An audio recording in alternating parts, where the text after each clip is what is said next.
Proses lepasnya Timur Timur yang sekarang disebut Timur Leste dari Indonesia pada tahun 1999 tidak dapat dipisahkan dari peran berbagai aktor asing yang mempengaruhi dinamika politik, diplomasi, dan keamanan di wilayah tersebut. Keterlibatan negara-negara barat, organisasi internasional, dan kelompok lobi asing menjadi faktor krusial yang mempercepat kemerdekaan Timur Timur. Meskipun Indonesia sebelumnya telah berupaya mempertahankan integrasi wilayah itu sejak tahun 1945.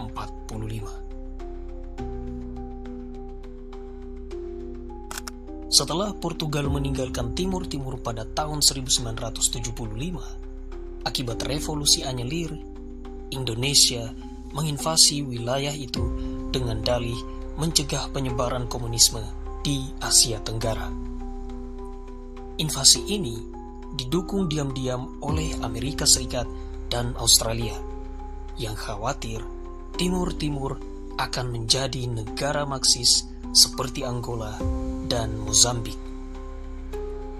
Namun, selama 24 tahun pendudukan, gerakan perlawanan Fretilin, Frente Revolucionaria de Timor-Leste Independente, dan pasukan gerilya Valentil terus berjuang untuk kemerdekaan, dipimpin oleh tokoh seperti Xanana Gusmão dan Jose Ramos Horta.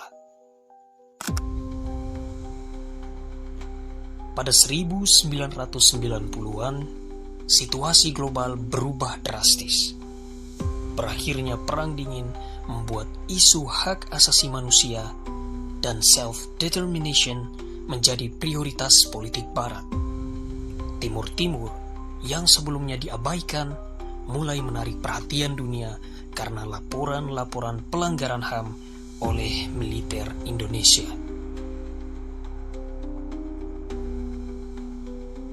Portugal sebagai mantan penjajah Timur Timur menjadi salah satu aktor paling vokal dalam mendorong kemerdekaan. Melalui diplomasi di PBB dan Uni Eropa, Portugal terus menekan Indonesia agar mengadakan referendum. Pada 1999, tekanan diplomatik dari Uni Eropa, terutama Inggris, Prancis, dan Jerman, membuat Indonesia semakin terpojok. Australia awalnya mendukung integrasi Timur Timur ke Indonesia, bahkan menjadi satu-satunya negara yang mengakui kedaulatan Indonesia atas Timur Timur secara de jure. Namun, pada akhir 1990-an, pemerintah Australia di bawah Perdana Menteri John Howard berbalik arah. Alasan utamanya adalah keinginan Australia untuk memperbaiki citra internasionalnya sebagai pembela HAM. Selain itu, kepentingan strategis dalam pengelolaan sumber daya minyak dan gas di Celah Timur juga menjadi salah satu alasan Australia beralih mendukung kemerdekaan Timur Timur. Selain itu, datangnya tekanan dari kelompok aktivis dan media Australia yang pro kemerdekaan Timur Timur. Amerika Serikat awalnya mendukung Indonesia karena kepentingan geopolitik melawan komunisme. Namun, setelah pembantaian Santa Cruz pada tahun 1991 yang mengundang kecaman internasional, Amerika Serikat mulai mengurangi dukungannya. Pada 1999, di bawah Presiden Bill Clinton, Amerika Serikat mendesak Presiden Habibie untuk mengadakan referendum dengan ancaman sanksi ekonomi dan embargo militer jika Indonesia menolak. PBB menjadi mediator utama dalam proses referendum.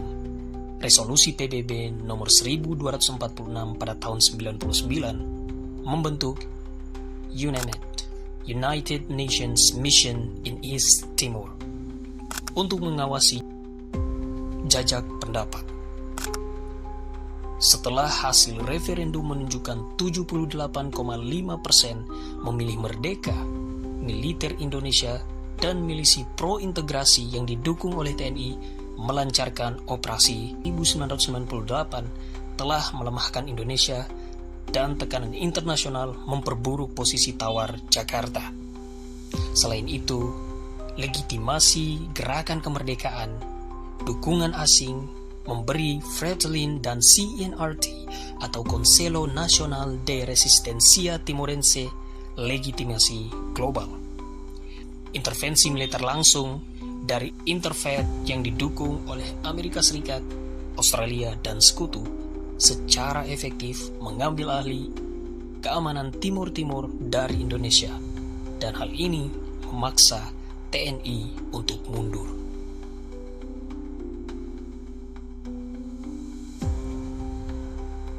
Pertanyaan selanjutnya, apakah dampak geopolitik dari lepasnya Timor Leste terhadap kebijakan luar negeri Indonesia?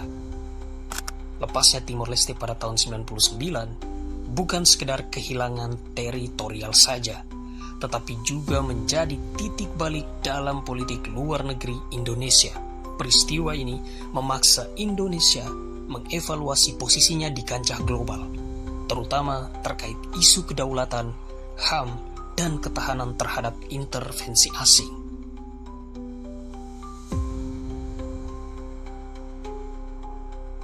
Pada era Soeharto, kebijakan luar negeri Indonesia cenderung realpolitik, mengutamakan stabilitas regional dan kerjasama ekonomi dengan Barat, terutama Amerika Serikat dan Australia, meski sering mengabaikan kritik HAM.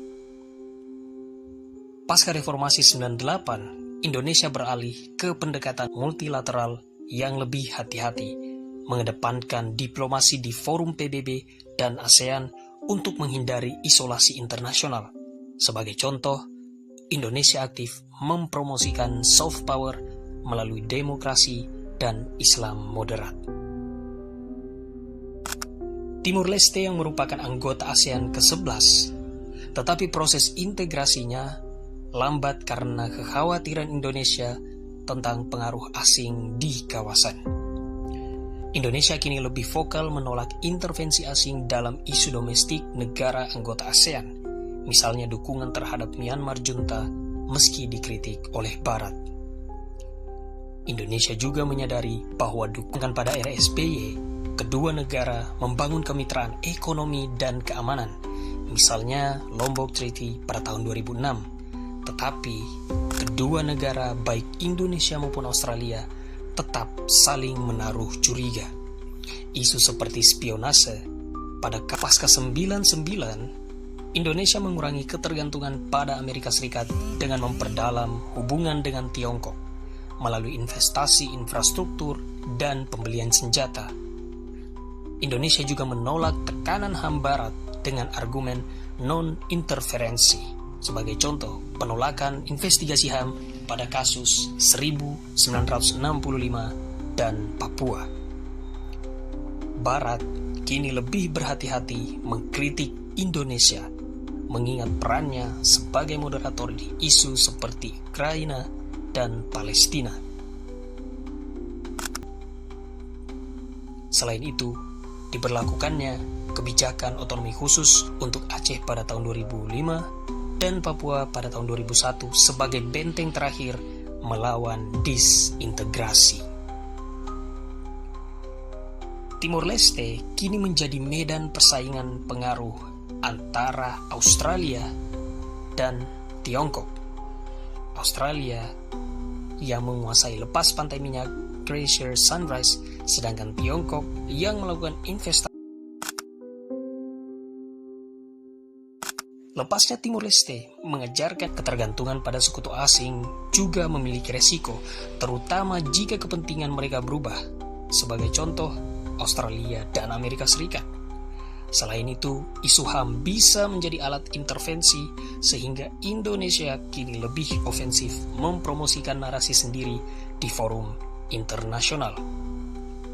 Untuk efek jangka panjang, Indonesia kini lebih resilient terhadap tekanan asing, tetapi tetap rentan dalam isu seperti Papua karena warisan trauma Timor Leste.